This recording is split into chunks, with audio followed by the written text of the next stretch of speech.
Delhi liquor స్కామ్లో ఆరోపణలు ఎదుర్కొంటున్న తెలంగాణ మాజీ ముఖ్యమంత్రి కేసీఆర్ కుమార్తె అలాగే ఎమ్మెల్సీ కల్వకుంట్ల కవిత నేడు మరొకసారి విచారణకైతే హాజరు కానున్నారు. ఇక కవితతో పాటు ఈ స్కామ్లో ప్రధాన నిందితులుగా చేర్చబడిన మనీష్ సిసోడియా కూడా ఈ ట్రయల్కి అయితే విచారణకైతే హాజరు కానున్నారు. ముఖ్యంగా మనం చూసుకుంటే ఈ విచారణ అనేది వర్చువల్ విధానంలో జరగనుంది.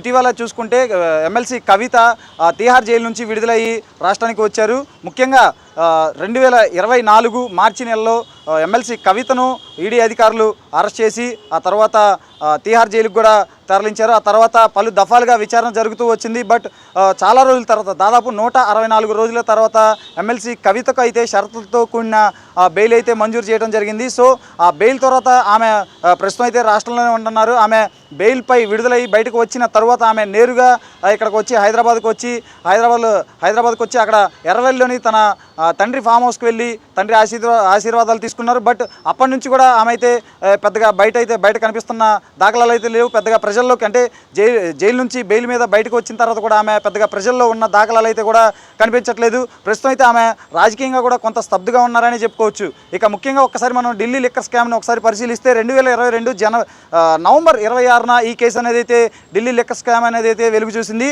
సో ముఖ్యంగా చూసుకుంటే సమీర్ మహేంద్ర ఎవరైతే ఉన్నారో ఆయన ఒక ఛార్జ్ షీటు దాఖలు చేయడంతో ఆయన తన వాంగ్మూలాలు ఇచ్చారు. ఆ వాంగ్మూలంలో కొన్ని కీలకమైన పేర్లు కూడా వెల్లడించారు. అందులో భాగంగానే తెలంగాణకు చెందిన ఎమ్మెల్సీ కల్వకుంట్ల కవిత పేరును కూడా ఆ ఛార్జ్ షీట్లో దాఖలు చేయడంతో ఢిల్లీ లిక్కర్ స్కామ్కి సంబంధించి ఈడీ అధికారులు కవితను విచారించి ఆమెను అరెస్ట్ చేయడం కూడా జరిగింది.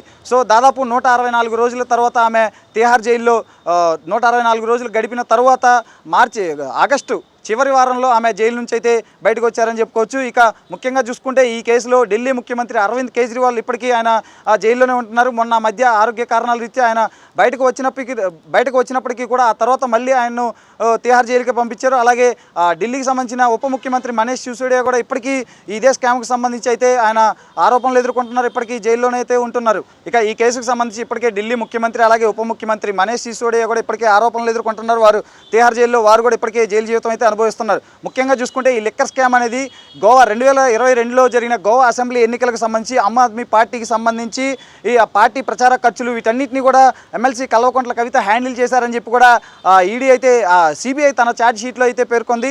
దాదాపు ఈ స్కామ్ మొత్తం కూడా 100 కోట్ల రూపాయల మేర జరిగినట్లు కూడా ఇప్పటివరకు అయితే ప్రాథమికంగా అయితే గుర్తించారు. ఇప్పటివరకు దీనికి సంబంధించి కూడా ఎటువంటి ఒక ముగింపు అయితే జరగలేదని చెప్పుకోవచ్చు. ఇప్పటికే తాజాగా చూసుకుంటే ఎమ్మెల్సీ కల్వకుంట్ల కవితతో పాటు మనీష్ సిసోడియా కూడా ఈడీ విచారణకైతే హాజరు కానున్నారు. ఢిల్లీలోని రౌజ్ అవెన్యూ కోర్టు ఏదైతే ఉందో ఆ కోర్టులో వర్చువల్ విధానంలో ఈరోజు వారిద్దరైతే ఎమ్మెల్సీ కల్వకుంట్ల కవిత అలాగే మనీష్ సిసోడియా వీరిద్దరు కూడా ఈ విచారణకైతే హాజరు కానున్నారు. బట్ ఇప్పటికైనా ఈ కేసు ముగుస్తుందా లేదు అంటే ఇంతే విచారణ ట్రయల్ కొనసాగుతుందో కూడా చూడాలి. ఎందుకంటే కవిత మీద ఇప్పటికే అనేక ఆరోపణలు వచ్చాయి.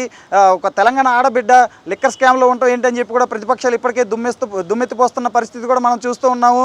సో ఇలాంటి తరుణంలో కవిత బయటకు వచ్చినప్పటికీ కూడా ఆమె షరతులతో కూడిన బెయిల్ మీదే బయటకు వచ్చింది. కానీ ఈ కేసులో ఆమెకి క్లీన్ చీట్ అయితే ఇవ్వలేదని చెప్పి కూడా ప్రతిపక్షాలు అయితే అంటున్నాయి. సో మరి ఇలాంటి తరుణంలో ఇప్పుడు జరగబోయే విచారణ కూడా మరింత ఆసక్తికరంగా మారిందని చెప్పుకోవచ్చు.